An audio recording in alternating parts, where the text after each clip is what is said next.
Hazrat Abu Huraira radiyallahu anhu reports that Allah's Apostle sallallahu alaihi wasallam mentioned a man belonging to Bani Israel and asked the other Israeli to lend him 1,000 dinar. He said, "Bring a witness from whom I should take a witness." He said, "Allah Jalla Jalaluhu is sufficient as a witness." He said, "Bring a surety." The second said, "Allah Jalla Jalaluhu is sufficient as a surety." He said, "You are right," and lent him the money for a certain period.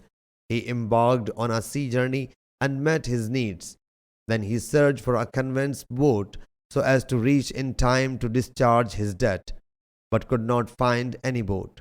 So he took a hollow piece of wood, put 1,000 dinars in it, wrote a letter to the lender, blocked the hole, came to the river and said, "O Allah Jalla Jalaluhu, you know well that I borrowed 1,000 dinars from so and so, and he demanded a surety from me, but I said, Allah Jalla Jalaluhu is sufficient as a surety.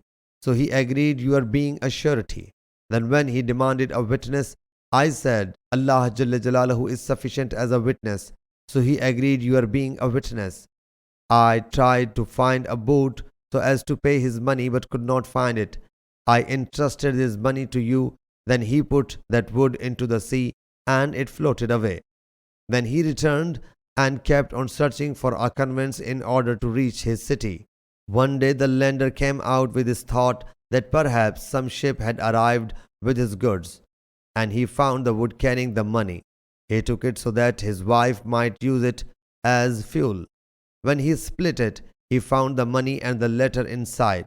Then the debtor came and brought 1,000 dinars and said, "By Allah Jalla Jalaluhu, I had been trying to find a conveyance so as to bring you your money, but could not find it through which I could reach earlier." The creditor said, "Did you send anything to me?"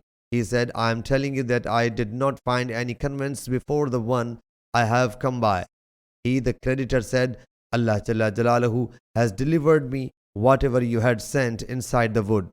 So he returned happily along with 1,000 dinars. Sahih Bukhari, Hadith number 2291.